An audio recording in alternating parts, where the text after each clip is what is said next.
le fait que j'ai l'impression qu'on va avoir le même résultat qu'on a eu de l'autre côté. Déjà, voilà les ruches placées.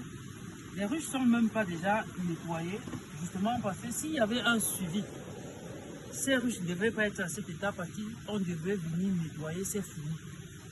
De deux, regardez le trou d'entrée. Le trou d'entrée d'une ruche doit avoir une épaisseur de trop 1 cm.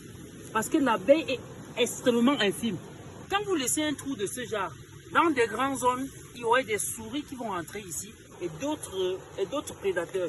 Et ce qui va permettre que la ruche devienne occupée par d'autres prédateurs. Là, les abeilles ne pourront plus arriver. Deuxième chose, si les abeilles parviennent même à coloniser, alors il y aurait beaucoup d'échanges d'air qui va d'emblée entrer justement parce qu'il y a trop d'ouverture. C'est un peu comme quelqu'un est dans une maison et qu'il ouvre une fenêtre et qu'il ne ferme pas. Il va avoir le froid. Nous allons avancer pour voir un peu la disposition des ruches.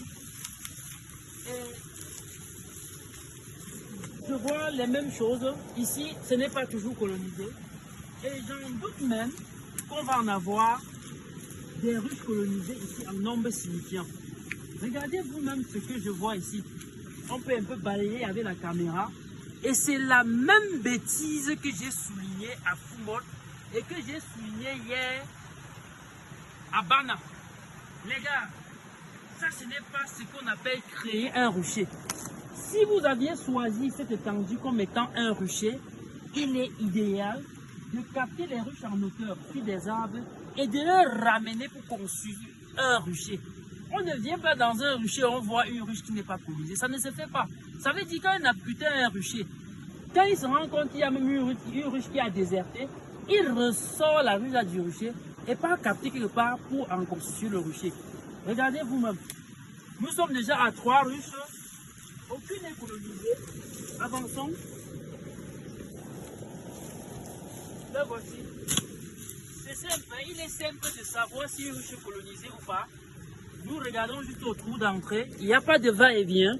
Donc, elle n'est pas colonisée. Avançons bien.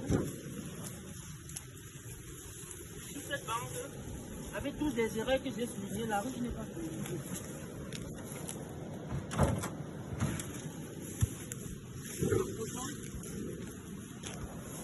Regardez ce qui s'est fait. Les gens sont venus verser les ruches comme si on était en train de jeter les ruches.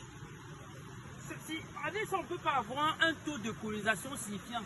Je peux vous rassurer que si nous parcourons ce rucher, de ce rucher que je pense que c'est 100 ruches, non? On ne va pas avoir 10 ruches colonisées. J'en suis sûr de ce que j'ai dit. Et si pour 100 ruches dans un rucher, vous aviez moins de 10 ruches colonisées, ça ne vaut pas la peine. Avançons, nous allons voir. C'est toute cette ligne ici. Allons-y un peu vite pour que la vidéo ne soit pas si longue. Voilà les mêmes choses. Voilà les mêmes choses. Quand le trou est si grand, les abeilles ne peuvent